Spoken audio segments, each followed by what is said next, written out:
what did you get from the film Extraction 2? So first, I'm glad they did a little summary of the first Extraction because I forgot what it was about. And honestly, even seeing the recap, I was like, okay, I remember that's what happened, but I still can't tell you what it was about. But I believe we did review that one when it came out. Yeah, we did. But this one, I was less impressed. Wow. I felt like the last one, there were some scenes I was just like, wow, or that, I don't know, the fight one was more funny, but this one,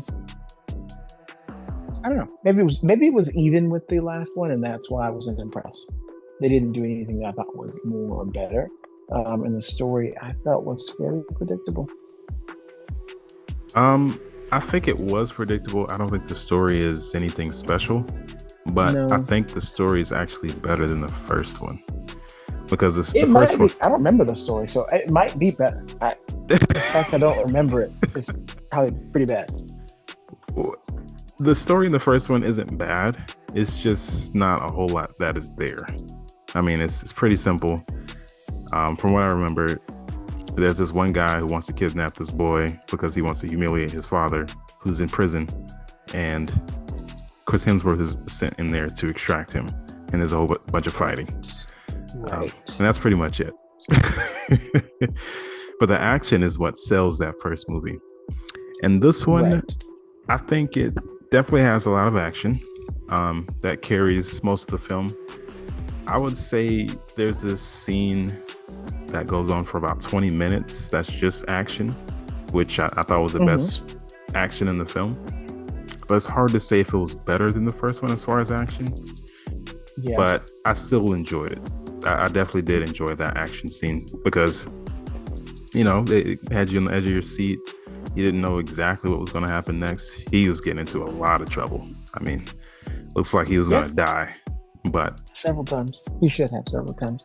Yeah. But I felt like that was the best action scene, that middle portion, whenever he was trying to escape the prison.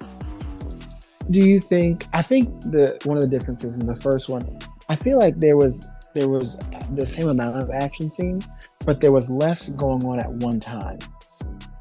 So in this one, a lot of that middle sequence we're talking about, there was just so much going on in the background. It was like chaotic. Well, that's what made it good, I think.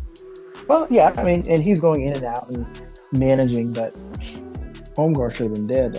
I don't know how she survived any of that. So some things just felt a little convenient. That somehow she was able to survive and contribute. I don't see how she was able to contribute either, but that was, I think, the best thing. Right. It was almost like an extended version of the Kingsman scenes.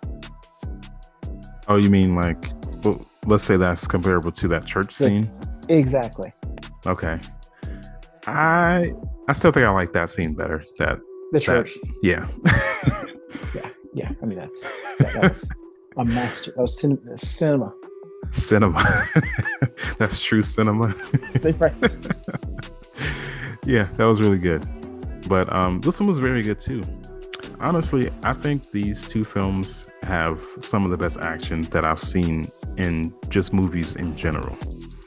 Just the way that they film it, I think you're right. I think in modern day action sequences, these are top tier. And thinking about the competition, Bad Boys for Life, they're not really in their prime. And Gemini Man, as much as that movie was filmed amazingly and looked beautiful, really, he's old. So,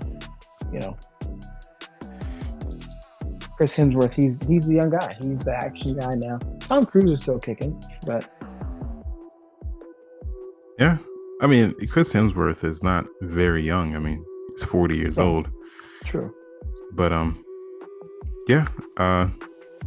he did this with the Russo brothers again, who directed the last two Avengers films and the Captain America films.